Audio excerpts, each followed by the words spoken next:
Already last వీడియోలో చెప్పాను కదండి, అన్నిటికంటే హైయెస్ట్ పోస్ట్ అంటే హయ్యర్ పోస్ట్ వచ్చేసి ఫారెస్ట్ రేంజ్ ఆఫీసర్ FRO అని చెప్పేసి.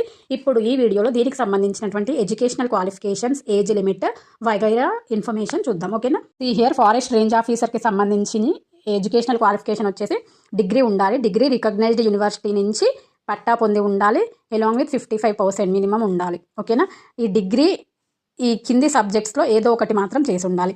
Degree along with agriculture, botany, chemistry, computer science, computer applications or else ఇంజనీరింగ్లో chemical engineering, civil engineering, computer engineering, electrical, electronics, mechanical వీటిల్లో ఏదైనా ఒకటి చేసి ఉండాలి. లేకపోతే environmental science, forestry, geology, horticulture, maths, physics, statistics, veterinary science, zoology ఇది వచ్చేసి forest range ఆఫీసర్కి సంబంధించినటువంటి ఎడ్యుకేషనల్ క్వాలిఫికేషన్. దీనికి సంబంధించినటువంటి ఏమైనా డౌట్స్ ఉంటే కనుక నాకు కామెంట్ సెక్షన్లో కామెంట్ చేయండి. ఓకేనా? నెక్స్ట్ ఏజ్ లిమిట్ వచ్చేసి ఫారెస్ట్ రేంజ్ ఆఫీసర్కి 18 to 28 years కామన్గా ఉండాలి.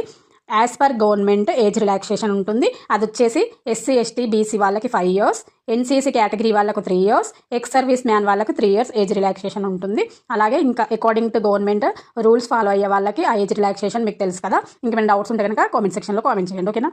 ఇక్కడ సెలక్షన్ ప్రాసెస్ ఎలా ఉంటుంది అని చూసినట్లయితే ఓవరాల్గా 5 టెస్ట్లు ఉంటాయండి. అవి వచ్చేసి return test, walking test, medical test, skill test and interview. చూడండి, రిటర్న్ టెస్ట్ ఉంటుంది, walking test, return test, walking test, medical test, skill test and also interview ఉంటుంది. ఇది సెలక్షన్ ప్రాసెస్.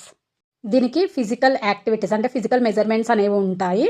హైట్, చెస్ట్ ఆ మెజర్మెంట్స్ అనేది మన టెస్ట్ చేస్తూ ఉంటారనమాట. అందులో మేల్కి ఫీమేల్కి డిఫరెంట్గా ఉంటాయి. ఏ కేటగిరీ వాళ్ళకైనా ఇదే కొలతలు అనమాట. ఓకేనా?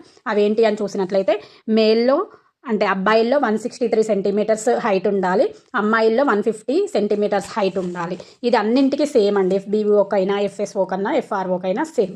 ఓకే. నెక్స్ట్ వచ్చేసి అబ్బాయిల్లో చెస్ట్ వచ్చేసి నార్మల్గా 79 centimeters ఉండాలి.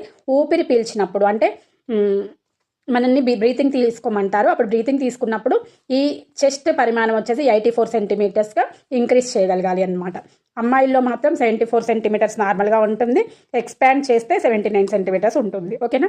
ఇది FROకి సంబంధించినటువంటి ఫుల్ డీటెయిల్స్. FSOకి సంబంధించినటువంటి డీటెయిల్స్ నెక్స్ట్ వీడియోలో చూద్దాం. Thanks for watching.